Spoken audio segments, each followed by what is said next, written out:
आज हम और आप हर चीज पर जो ये जीएसटी चुकाते हैं, दुकानों पर, बिलों में, हर छोटी बड़ी खरीदारी पर, उसके बारे में आप क्या जानते हैं? इस जीएसटी की कहानी आखिर शुरू कहाँ से हुई?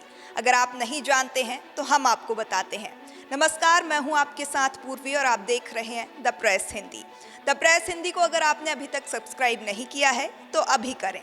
तो इस जीएसटी की कहानी शुरू होती है 71 साल पहले यूरोप के एक देश से।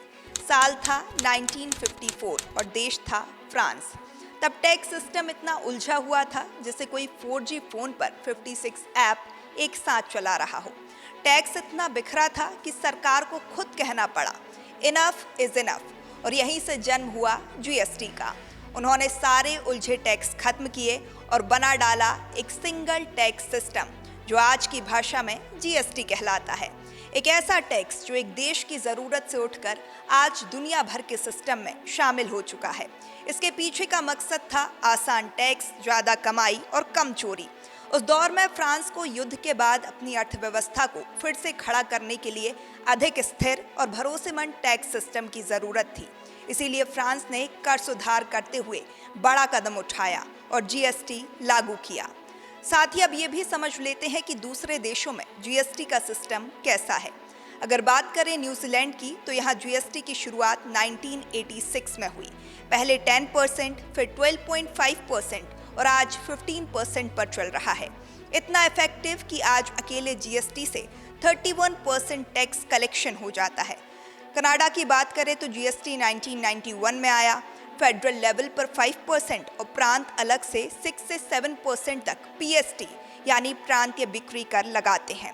आम ज़रूरत की चीज़ें जैसे किराने का सामान, दवाएं, इन पर टैक्स नहीं होता है। और हाँ, कोई भी बिजनेस अगर साल में 30,000 कनाडाई डॉलर से ज़्यादा कमाता है तो उसे रजिस्ट्रेशन कराना ज़रूरी होता है। ऑस्ट्रेलिया की बात करें तो जीएसटी सन 2000 में लागू किया गया था और इसकी वर्तमान कर दर 10% है। कई घरेलू उपभोग की वस्तुएं हैं जिन पर कर नहीं लगता है, जैसे भोजन, स्वास्थ्य सेवाएं और शिक्षा। सरकारी शुल्क और फीस भी कर मुक्त होते हैं क्योंकि इसे पहले से ही टैक्स माना जाता है। भारत देश में इसकी शुरुआत 1 जुलाई 2017 से हुई। अब वित्त मंत्री निर्मला सीतारमण ने गुड्स और सर्विस टैक्स जीएसटी में बदलाव की घोषणा की है। 12% और 28% के स्लैब को खत्म करके 5% और 18% कर दिया गया है। नया बदलाव 22 सितंबर से लागू होगा। अगर आपके पास भी जीएसटी से जुड़ी कोई दिलचस्प जानकारी है या जानते हैं कि किसी ऐसे देश को जहां टैक्स सिस्टम वाकई लोगों के फायदे के लिए काम करता है तो हमें कमेंट कर जरूर बताएं। साथ ही ऐसी विशेष स्टोरीज के लिए बने रहें द प्रेस हिंदी के साथ।